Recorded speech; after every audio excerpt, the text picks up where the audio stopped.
contrôle de maillage par l'utilisateur. Je passe sur le même problème. Et pour commencer, j'introduis un maillage de 10 mm et je fais le rayon par pivot de 80 mm.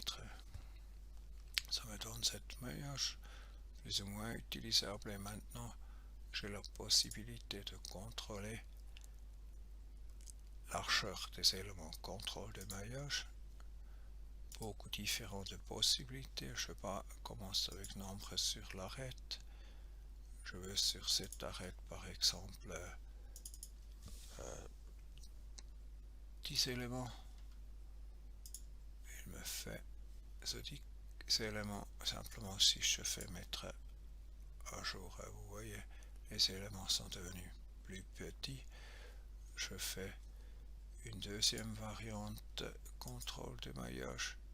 Sur cette arête, le taille, je veux simplement 2 mm de largeur.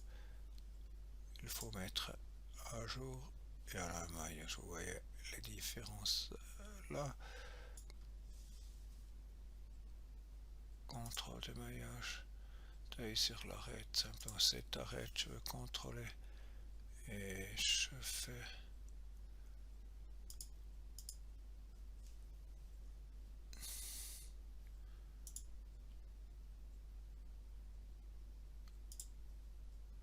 ici nombre des éléments 10, il m'a fait mettre à jour. Je vois où, merde, je veux les éléments petits dans cette région. Alors je peux prendre les contrôles. Ici c'est ce contrôle et je change pas début d'arête mais fin l'arête. Ok, mettre à jour. Et maintenant j'ai les petits éléments vers le fin là-bas. Encore une autre contrôle de maillage. Je peux dire par exemple le taille sur la surface de ce trou. Il faut être simplement 1 mm.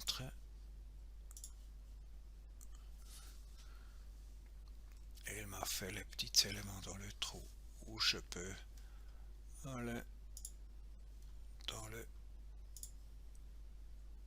contrôle.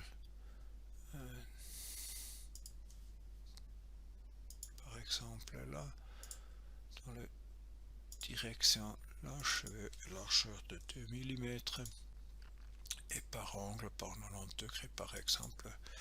Je vais ici et le plus petit élément j'accepte c'est quand même 0,1 mm. Alors je fais mettre à jour et nous avons un maillage plus fin ici sur cette arête. Alors c'est ça ce que vous pouvez faire, contrôle ou même. Alors tout se trouve dans le contrôle de maillage et travailler avec les différentes possibilités qui existent à jouer un peu avec ça. C'est tout ce que je voulais voyez avec cette manipulation du maillage manuellement. C'est fait.